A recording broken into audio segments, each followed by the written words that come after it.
오늘 하나님께서 주신 말씀은 스가랴 9장 9절부터 17절까지 말씀입니다.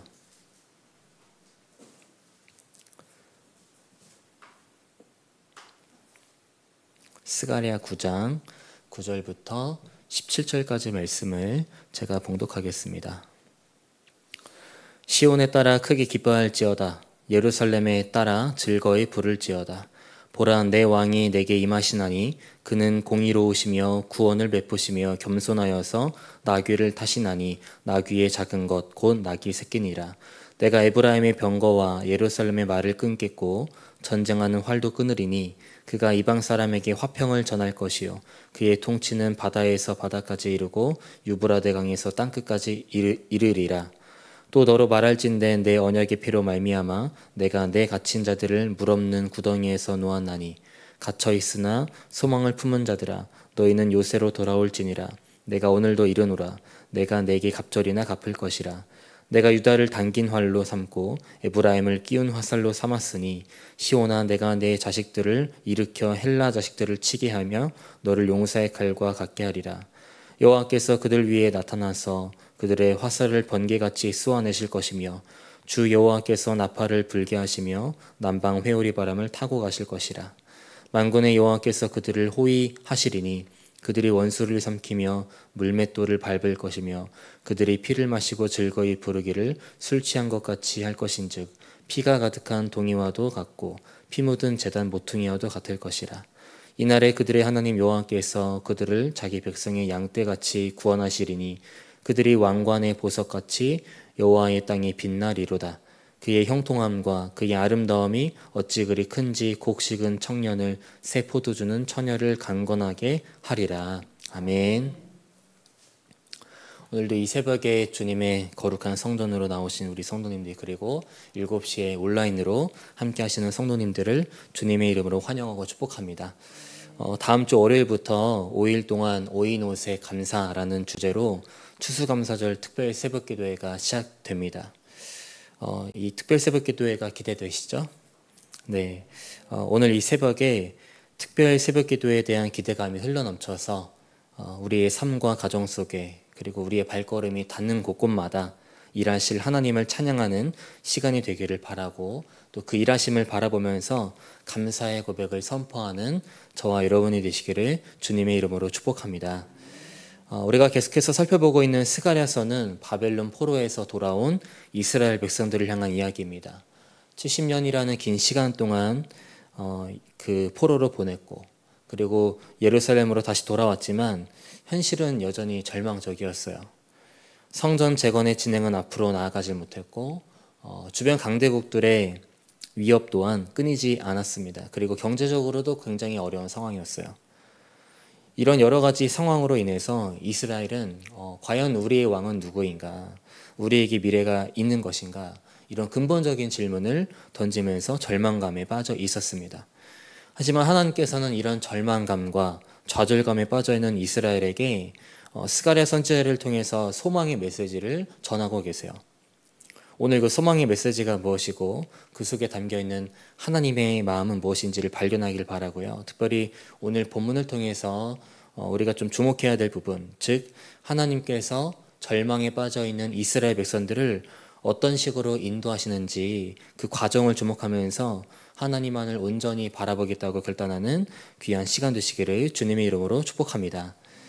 먼저 절망과 좌절감에 빠져있는 이스라엘 백성들에게 하나님께서는 스가랴 선지자를 통해서 놀라운 말씀을 전하십니다. 본문 9절 말씀입니다. 시온에 따라 크게 기뻐할지어다. 예루살렘에 따라 즐거이 부를지어다. 보라, 내 왕이 내게 임하시나니 그는 공의로우시며 구원을 베푸시며 겸손하여서 나귀를 타시나니 나귀의 작은 것 곧 나귀 새끼니라. 말씀을 보니까 절망에 빠져있는 이스라엘에게 크게 기뻐하라고 말씀을 하세요. 그럼 이스라엘이 기뻐해야 될 이유는 무엇일까? 9절 중반절에 이렇게 나오죠. 너의 왕이 임할 것이다. 그리고 그 왕은 공의로우신 분이고 구원을 베푸시는 분이시며 겸손하여서 나귀 새끼를 타고 오시는 분이라고 말씀을 하십니다. 여러분, 그렇다면 그 왕은 누구일까요? 바로 예수 그리스도죠. 보통 우리가 일반적으로 알고 있는 왕의 이미지를 한번 생각해 보세요. 영화나 드라마에서 나타나는 모습만 보더라도 굉장히 화려한 모습을 보이고 있고요. 힘을 상징하는 튼튼한 말을 타고 다니기도 합니다. 그리고 무력으로, 군사력으로 백성들을 통치하려고 하죠. 당시 이스라엘도 이런 왕을 기다렸습니다. 자신들을 괴롭히고 얕잡아 보면서 그런 주변 국가들을 무찌를 수 있는 왕, 다윗처럼 전사 같은 왕을 기다렸다라는 거죠. 하지만 하나님이 말씀하신 너희의 왕, 즉 예수 그리스도는 이스라엘 백성들이 기다리고 기대했던 왕들과는 그 모습이 너무 달랐죠. 힘과 무력으로 백성들을 통치하고 군사력으로 주변 강대국들을 무찌르겠다라는 것이 아니라 그 겸손함을 상징하는 나귀 새끼를 타고 오신 분으로서 뭘 말씀하고 계신 걸까요? 십자가의 길을 걸어가시고 스스로가 낮아지시는 겸손한 분이라는 것을 보여주고 있다는 겁니다. 빌립보서 2장 8절 말씀이 이렇게 나오죠. 사람의 모양으로 나타나사 자기를 낮추시고 죽기까지 복종하셨으니 곧 십자가에서 죽으심이라. 여러분, 이스라엘 백성들은 자신들이 절망에 빠져 있다 보니까 그 절망감 속에서 건져내줄 전사 같은 왕을 기다렸습니다. 힘과 무력, 군사력 등 이런 것들이 절망에서 빠져나갈 수 있는 방법이라고 생각을 했어요. 하지만 하나님께서는 그 겸손이라는 부분을 통해서 절망에서부터 지금 이끌고 계신다라는 겁니다. 방금 읽었던 빌립보서 2장 8절 말씀처럼 예수님께서는 자신을 낮추시고 십자가에서 죽으셨죠. 그런데 예수님께서 보여주신 그 겸손의 결과가 죽음에서 끝나나요? 아니죠. 빌립보서 2장 9절 말씀에 이어서 이렇게 나옵니다. 그러므로 하나님께서는 그를 지극히 높이시고 모든 이름 위에 뛰어난 이름을 그들에게 주셨다. 무슨 말일까요? 세상에서 말하는 것처럼 힘 있는 왕을 기다리고 있는 이스라엘 백성들에게 완전 역설적으로 겸손이라는 것은, 낮아짐이라는 것은 패배가 아니라 승리를 가져다 줄 수 있는 핵심 요소다라는 것들을 말씀하고 계신다라는 겁니다. 결국 하나님께서 스가랴 선지자에게 말씀하신 것들이 성취되지 않습니까? 이 부분이 지금 절망에 빠져 있는 이스라엘을 이끌고 계신 하나님의 첫 번째 방법이라는 거예요. 여러분, 하나님께서 말씀하신 겸손이 패배와 약함이 아니라 승리를 가져다 주는 것임을 확신하십니까? 때로는 우리의 삶 속에서, 가정에서, 직장에서 우리가 속한 공동체마다 내 감정과 내 판단이 앞설 때가 있습니다. 하지만 오늘 하나님께서는 이스라엘 백성들을 향해서 말씀하시는 것처럼 참된 평화의 길, 우리가 그 평화를 누리기 위해서는 바로 겸손이 필요하다는 겁니다. 내 감정과 내 판단, 내가 옳다라는 그런 생각을 내려놓고 하나님의 뜻만이 옳습니다. 하나님의 뜻에 따르겠습니다. 내가 드러나는 것이 아니라 우리의 삶 속에서 하나님이 드러나는 것, 이런 모습이 필요하다는 거죠. 여러분, 우리의 삶 속에서 낮아지면 낮아질수록, 겸손하면 겸손할수록 하나님의 일하심의 그 범위가 확장된다는 것을 확신하시길 바랍니다. 그래서 겸손의 왕이신 예수님의 모습을 닮아가는 저와 여러분이 되시기를 주님의 이름으로 축복합니다. 계속해서 하나님께서는 스가랴 선지자에게 이렇게 말씀하십니다. 본문 10절 말씀이죠. 내가 에브라임의 병거와 예루살렘의 말을 끊겠고 전쟁하는 활도 끊으리니 그가 이방 사람에게 화평을 전할 것이요 그의 통치는 바다에서 바다까지 이르고 유브라데 강에서 땅끝까지 이르리라. 여러분, 그 이스라엘의 역사를 한번 생각해 보세요. 늘 힘이 있는 강대국들이 있었고 강대국들의 그 힘으로 인해서 평화가 유지되지 않았습니까? 하지만 10절 말씀에서 전쟁을 멈추고 평화를 전하는 예수 그리스도의 통치 방식을 말씀하시면서 과연 참된 평화가 무엇인가를 말씀하고 계세요. 본문 11절 말씀입니다. 제가 세번역 성경으로 읽어드릴게요. 너에게는 특별히 너와 나 사이에 피로 맺은 언약이 있으니 사로잡힌 내 백성을 내가 물 없는 구덩이에서 건져낼 것이다. 다시 말하면 힘과 무력으로 인한 평화가 아니라 하나님과 당신의 백성 사이에 맺은 그 관계를 나타내는 새롭게 나타나는 피, 예수 그리스도의 보혈을 통해서 이스라엘에게 참된 평화를 주시겠다라는 거예요.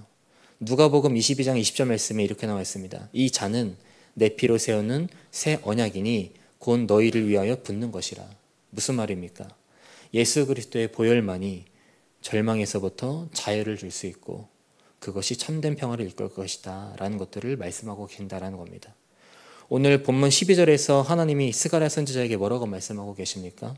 소망을 품은 자들아 너희는 요새로 돌아올지니라. 내가 오늘도 이르노라 내가 내게 갑절이나 갚을 것이라. 예수님의 보혈만이, 예수 그리스도만이 우리의 요새이시고 그 속에 있을 때 우리가 참된 평화를 누릴 수 있고 또 하나님의 갚아주심을 받아서 절망에서부터 완전한 회복을 주실 거라는 것들을 말씀하고 계신다라는 거죠. 여러분, 매일매일의 일상에서 우리는 예수 그리스도의 그 보혈이 어떤 의미를 말하고 있는지를 기억할 수 있어야만 합니다. 나는 값없는 은혜를 받았지. 나에게 값없는 은혜를 베풀어 주신 예수 그리스도만이 우리의 피난처 되시는 분이지.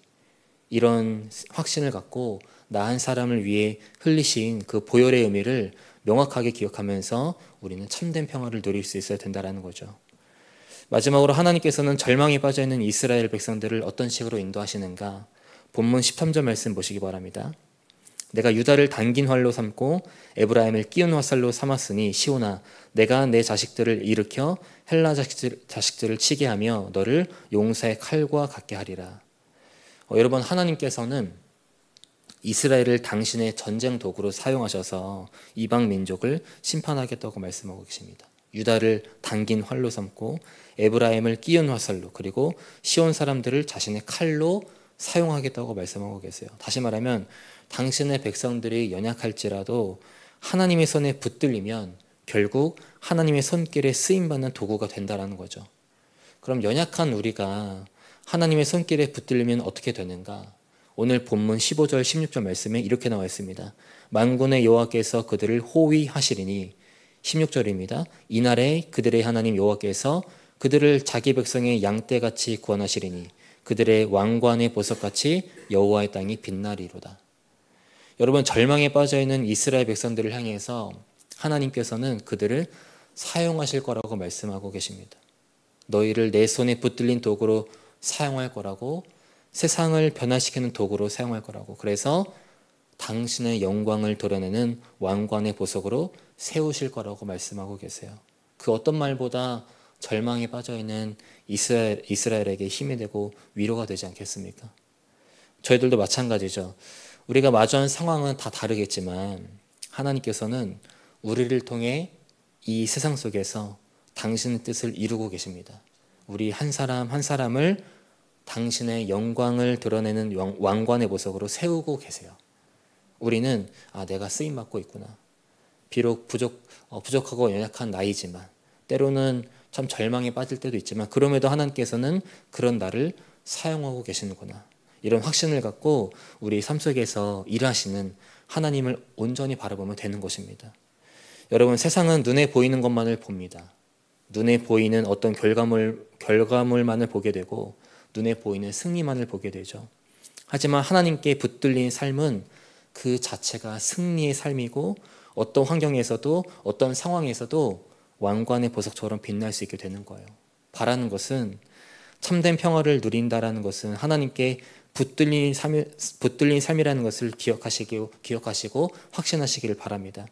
그리고 하나님께 붙들린 나의 삶을 통해 일하시는 하나님만을 온전히 바라보면 된다는 것을 기억하시길 바랍니다. 그래서 우리의 삶 가운데 하나님께서 말씀하시는 그런 참된 평화만이 넘칠 것을 기대하는 저와 여러분이 되시기를 주님의 이름으로 축복합니다. 말씀을 정리하겠습니다. 제가 설교 처음 부분에서 오늘 우리가 주목해야 될 부분, 하나님께서 절망에 빠져있는 이스라엘을 어떤 식으로 인도하시는가라는 것이라고 말씀드렸죠. 정리를 해보면 하나님께서 이스라엘을 향해 세 가지를 말씀하셨습니다. 예수님의 그 겸손, 예수님의 보혈, 그리고 하나님의 손에 붙들린 인생. 여러분, 이 세 가지 말씀은 신약으로 넘어와서 실제로 성취되는 말씀입니다. 나귀 새끼를 타고 오신 예수님의 겸손에 대한 말씀은 요한복음 12장 14절과 15절에 예수는 한 어린 나귀를 보고 타시니 이는 기록된 바 시온 따라 두려워하지 말라. 보라, 너의 왕이 나귀 새끼를 타고 오신다함과 같더라 라고 나와 있어요. 그리고 예수님의 보혈에 대한 말씀은 마태복음 26장 28절에 이것은 죄사함을 얻게 하려고 많은 사람을 위하여 흘리는 바 나의 피 곧 언약의 피니라 라고 나와 있고요. 하나님의 손에 붙들린 인생은 왕관처럼 빛난다고 하셨는데 베드로전서 2장 9절에 보면 너희는 택하신 족속이요 왕 같은 제사장들이요 거룩한 나라요 그의 소유가 된 백성이니 이는 너희를 어두운 데서 불러내어 그의 기이한 빛에 들어가게 하시니에 아름다운 덕을 선포하게 하심이라 라고 나와 있습니다. 말씀을 준비하면서 다시 한 번 더 깨닫게 된 것은 절망에 빠져 있는 당신의 백성들을 얼마나 사랑하시면 이렇게까지 하실까라는 거였습니다. 예루살렘으로 돌아왔음에도 여전히 죄 가운데 살아가고 있는 그런 이스라엘 백성들을 보면서 포기하시고 후회하시고 외면하실 수도 있으셨는데 왜 이렇게 그들을 돌아오라고 하시는 걸까? 이 질문에 대한 답은 결국 하나님의 사랑이었습니다. 찬송가 293장 주의 사랑 미칠 때에 그 찬송가의 가사를 보면 1절 가사에 이렇게 나와 있죠. 주의 사랑 비칠 때에 기쁨 오네 근심 걱정 물러가고 기쁨 오네. 무슨 말일까요? 결국 절망에 빠져있는 이스라엘에게 필요한 것은 하나님의 사랑이었다라는 겁니다. 사랑이 필요하기 때문에 하나님께서는 어떻게든 그들을 참된 평화의 길로 인도하시기 위해서 예수 그리스도의 보혈로 겸손으로 또 당신의 손에 붙들려야 하는 인생으로 끊임없이 말씀하고 계신 거라는 거예요. 사랑하는 여러분, 오늘 이 새벽에 우리를 향한 그 하나님의 사랑을 마음껏 누리고 경험하시기를 바랍니다.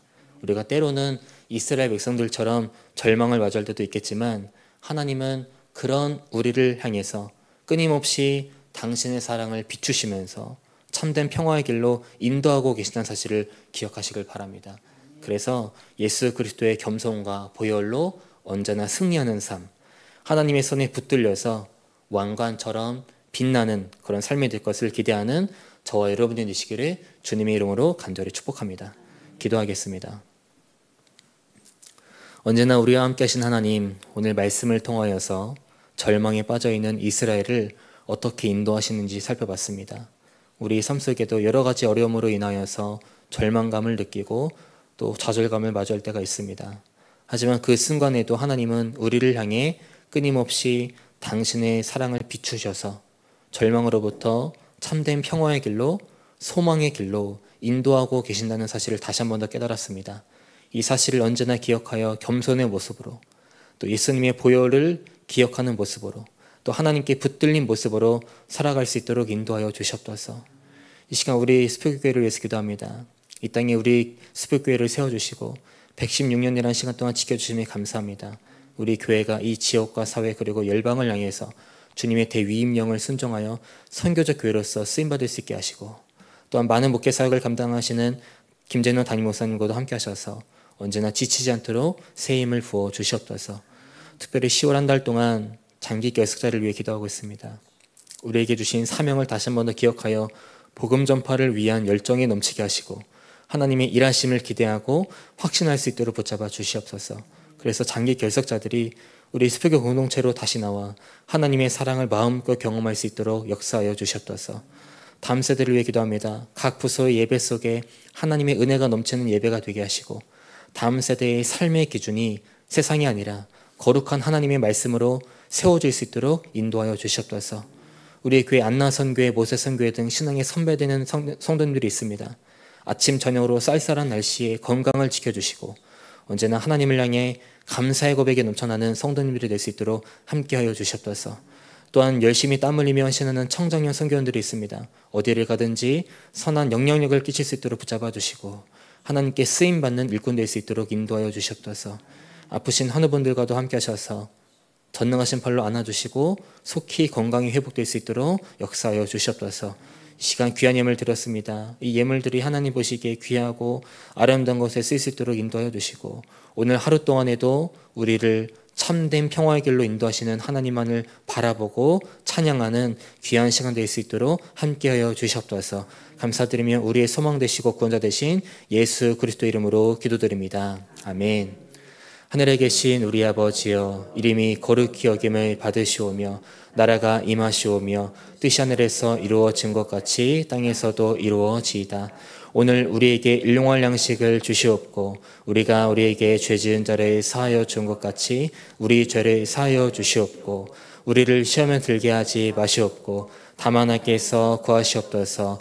나라와 권세와 영광이 아버지께 영원히 있사옵나이다. 아멘.